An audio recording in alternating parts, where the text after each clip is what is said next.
Queridos, observem esta extraordinária, ousada oração que o apóstolo Paulo fez, contida no livro de Efésios 3, do 14 ao 21.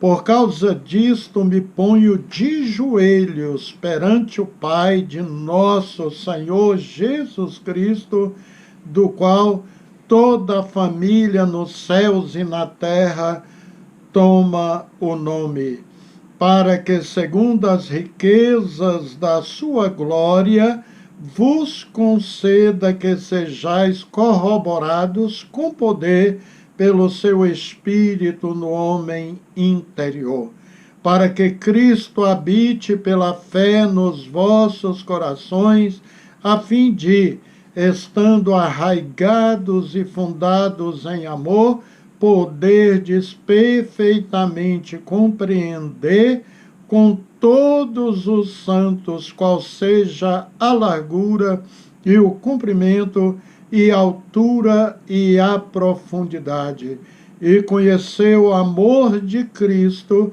que excede todo entendimento, para que sejais cheio de toda a plenitude de Deus. Ora, aquele que é poderoso para fazer tudo mais abundantemente, além daquilo que pedimos ou pensamos, segundo o poder que em nós opera. A esse glória na Igreja, por Jesus Cristo, em todas as gerações, para todo o sempre. Amém. Comovente, né? Emocionante as palavras do apóstolo Paulo. Esta oração de Paulo é considerada pelos doutores, mestres ali, os estudiosos da palavra de Deus, como a oração mais ousada da história, evidentemente, né, depois da oração sacerdotal de Jesus Cristo, ali registrado em João capítulo 17. Por que que esta oração de Paulo é ousada, extraordinária? Paulo está preso e bem próximo da morte, e estava com muitas necessidades físicas e materiais. Porém, em momento algum, ele faz qualquer pedido a Deus relativos às necessidades materiais. Não tem uma frase que ele pensa nele. Olha, amigos, dificilmente, né, nós não deixamos de colocar as nossas necessidades pessoais e nem mesmo a das pessoas que nós amamos nas nossas orações. Com Paulo foi diferente. Com Paulo é possível chegar a esta conclusão. Os homens podem colocar Paulo atrás das grades, mas não podem prender, aprisionar sua alma. Eles podem amarrar os pés de Paulo num tronco, como fizeram naquele dia em que ele foi preso com Silas, mas não podem amarrar a palavra de Deus que está bem viva dentro do seu coração. O Império Romano, com o seu carrasco, o imperador Nero, podem proibir Paulo de viajar até as cidades vizinhas, podem impedir Paulo de visitar e pregar nas igrejas, mas não podem impedir Paulo de orar de joelhos, mesmo estando preso. Inclusive, todos os evangelistas e pastores dos tempos bíblicos e dos últimos séculos que foram presos por causa do evangelho, oraram intensamente em suas celas. Quando não dava de orar em voz alta, orava em espírito. Um verdadeiro servo de Deus, mesmo na prisão, ele não fica inativo, improdutivo, inerte. Ele tem vida intensa com Deus e ele mantém isso. Paulo estava na prisão, realizando um poderoso ministério, que nós chamamos o ministério da intercessão. Observe o versículo 14. Por causa disto me ponho de joelho perante o Pai de nosso Senhor Jesus Cristo. Ele ajoelhou-se dentro daquela cela fria, úmida, com certeza.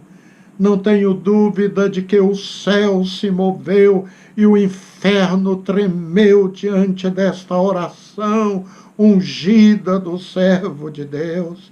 Paulo levanta um clamor para que aqueles irmãos fossem fortalecidos em Deus. É bom frisar que Paulo estava preso, amigos. A igreja de Efésio estava triste, vivendo uma desilusão, pois o seu líder, o pastor, estava preso e a frieza espiritual começava a assolar naquela igreja, mas na cela, Paulo, por divina revelação, percebeu isso e levanta um grande clamor por esses irmãos amados. E qual foi a razão, a motivação desta oração de Paulo? A razão de sua oração é isto: a igreja e os santos irmãos, aqueles que serviam a Jesus Cristo. No verso 16, lemos: para que, segundo as riquezas da sua glória, vos conceda que sejais corroborados com poder pelo seu Espírito no homem interior. Observaram? Ele começa a responder e apresentar o motivo da sua oração. Primeiro, ele quer que Deus nos dê compreensão, que nós entendamos todas as dimensões de Deus, do amor de Deus, que excede todo entendimento. Observe que é uma oração estritamente espiritual. Nos versos seguintes, não vemos Paulo ali fazendo uma campanha de oração, pedindo bens materiais, cura para os seus crentes, os irmãos. O pedido dele era espiritual, somente espiritual. Paulo era que a igreja conheça Deus em todas as suas dimensões, altura e profundidade, o que é infinitamente maior e melhor. Esta oração de Paulo, queridos, é uma oração atual para os dias de hoje. Observe que ele pede o verdadeiro conhecimento de Deus, que vai transformar vidas. Veja, ninguém é transformado porque recebeu um bem material, uma bênção material. É certo que bênçãos materiais trazem alegria, regozijo, mas não transforma a alma de ninguém. Mas nada disso transforma certamente. Mas o conhecer o verdadeiro Deus, isso transforma por dentro. E isso Paulo orava para que a igreja, as pessoas conhecessem a Deus, pois isso transforma de uma maneira definitiva. Como esta oração de Paulo é ainda necessária em nossos dias, não é mesmo? Que tenhamos pessoas mais arraigadas em Cristo, que busquem um conhecimento mais profundo de Deus e do seu amor. uma súplica por poder interior, vemos aqui nos versos 16 e 17, para que, segundo as riquezas da sua glória, vos conceda que sejais corroborados com poder pelo seu Espírito no homem interior, para que Cristo habite pela fé nos vossos corações, a fim de, estando arraigados e fundados em amor. A presença do Espírito Santo na vida é evidência de salvação, mas o poder do Espírito é evidência de capacitação para a vida. Precisamos ser fortalecidos com o poder do Espírito Santo. E nossa mente, coração e vontade dependem do poder do alto para viver em santidade. O poder do Espírito Santo nos é dado de acordo com as riquezas da sua glória. Aleluia. O coração do crente é o lugar da habitação de Cristo, onde ele está presente, não apenas para consolar e animar, mas para reinar.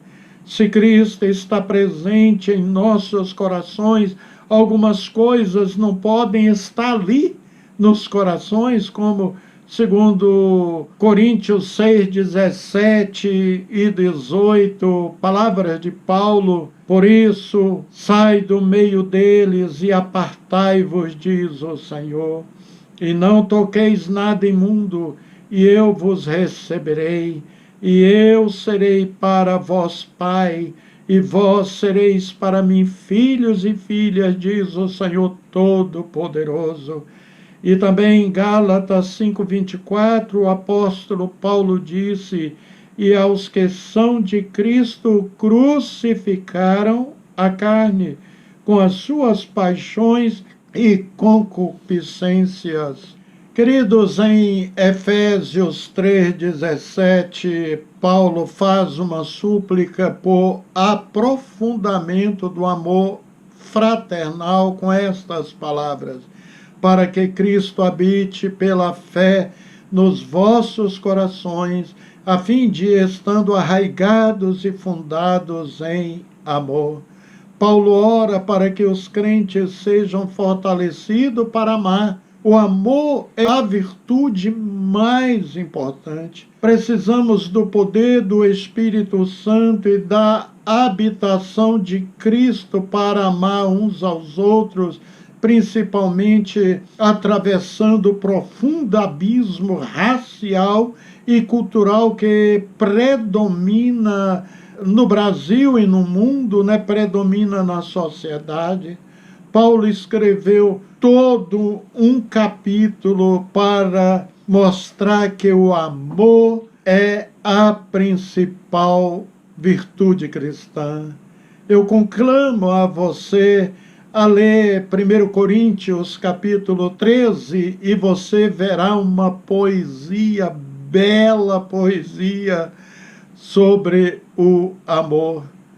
Uma súplica, porém, compreensão do amor de Cristo está nos versos 18 e 19. Poderdes perfeitamente compreender com todos os santos qual seja a largura e o comprimento e a altura e a profundidade, e conhecer o amor de Cristo que excede todo o entendimento, para que sejais cheios de toda a plenitude de Deus.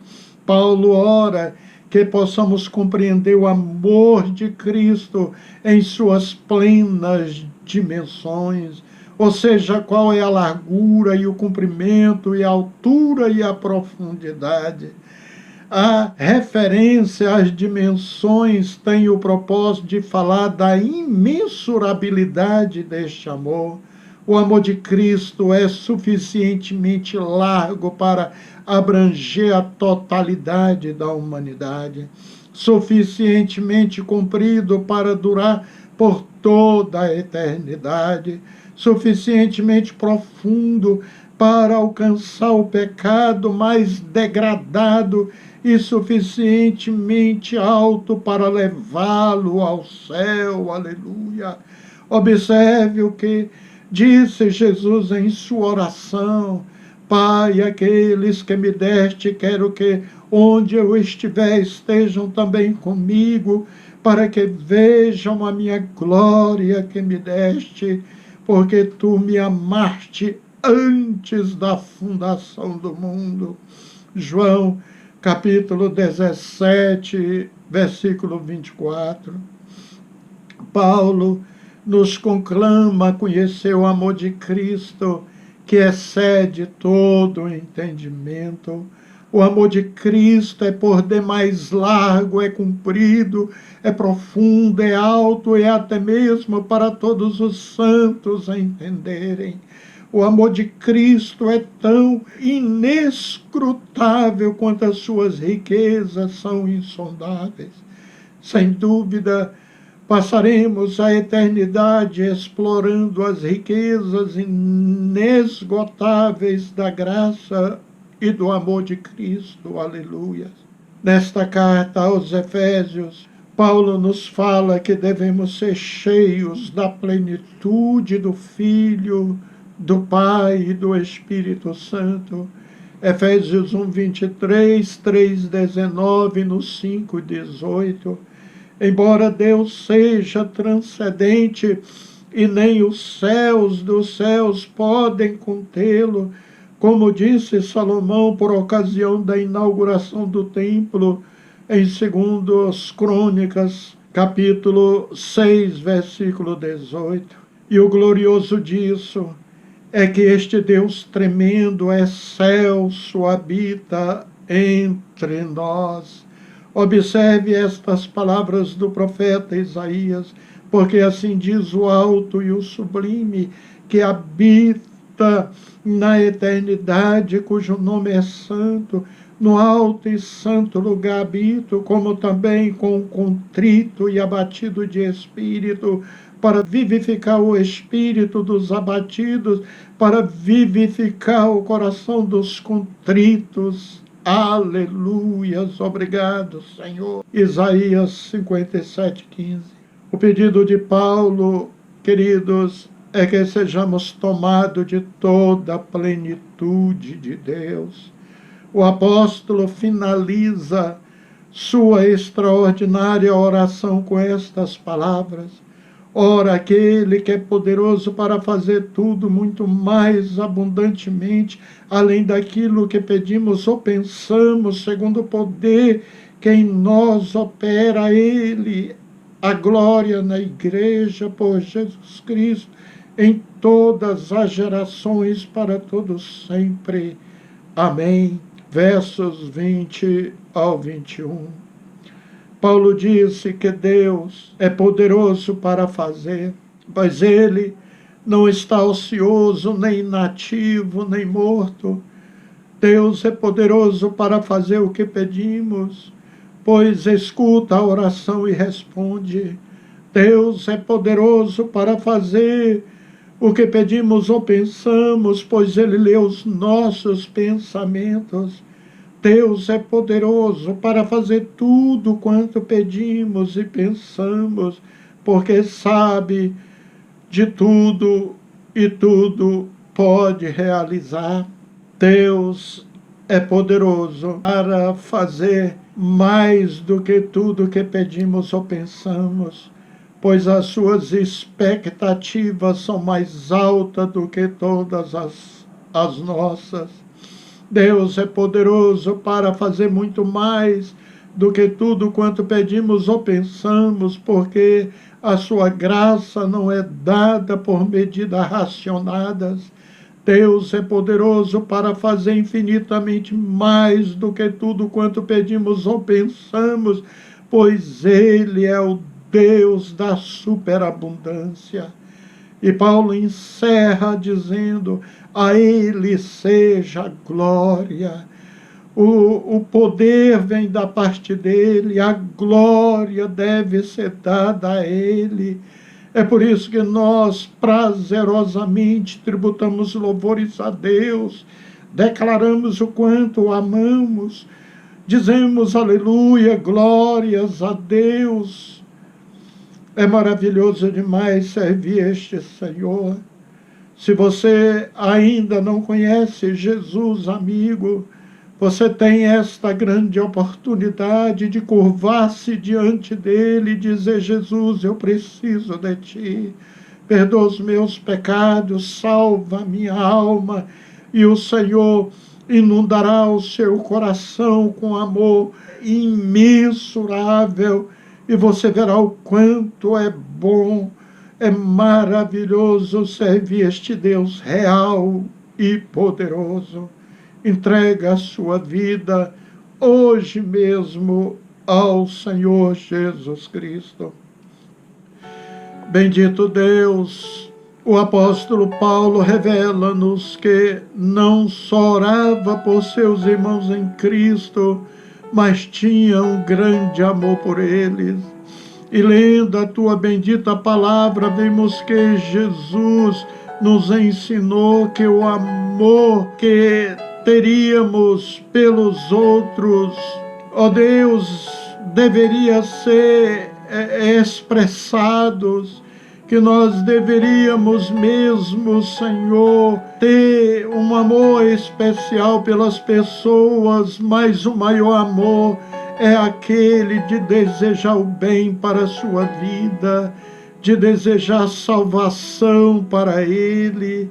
Por isto, Senhor, ajuda-nos a cumprir bem esta missão de baluarte, atalaias, arautos do teu reino. Ajuda-nos, Deus, a compartilhar nossa fé com os nossos parentes, amigos e irmãos. Que o teu amor nos envolva de modo que possamos crescer juntos em unidade de fé. É em nome de Jesus Cristo, teu Filho, que eu oro com gratidão. Amém. Queridos, fiquem na graça e na paz do Senhor Jesus Cristo. Um abraço fraterno a todos e até um próximo encontro com a bendita e maravilhosa graça do Salvador Jesus Cristo.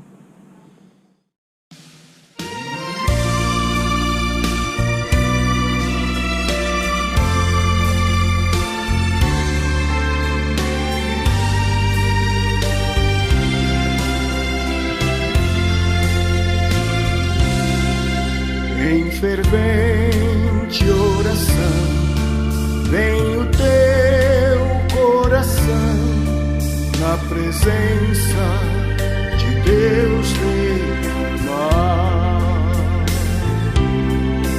Mas só podes fruir o que estás a pedir quando tu deixares montar.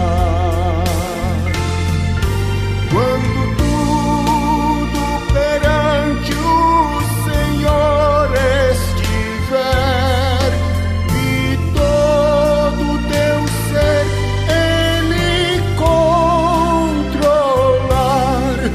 só então has de ver que o Senhor tem poder quando tudo deixares montar.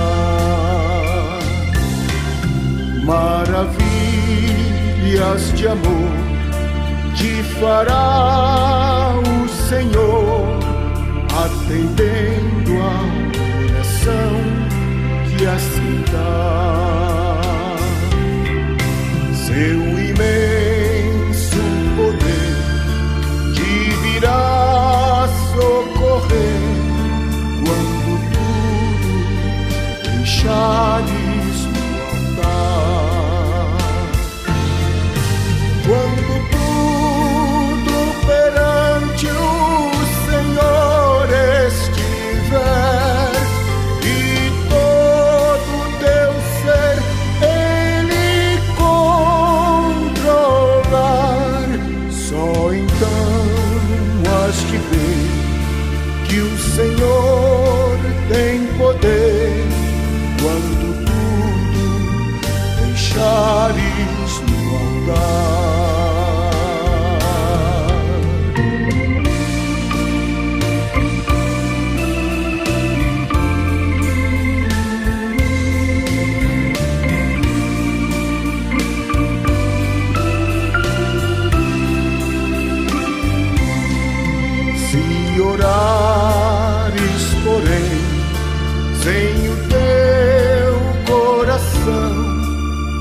a paz que o Senhor pode dar.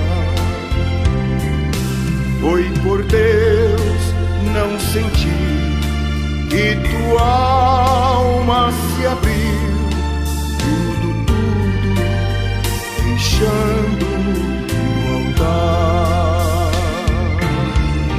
Quando tudo perante o Senhor estiver e todo teu ser Ele controlar, só então has de ver que o Senhor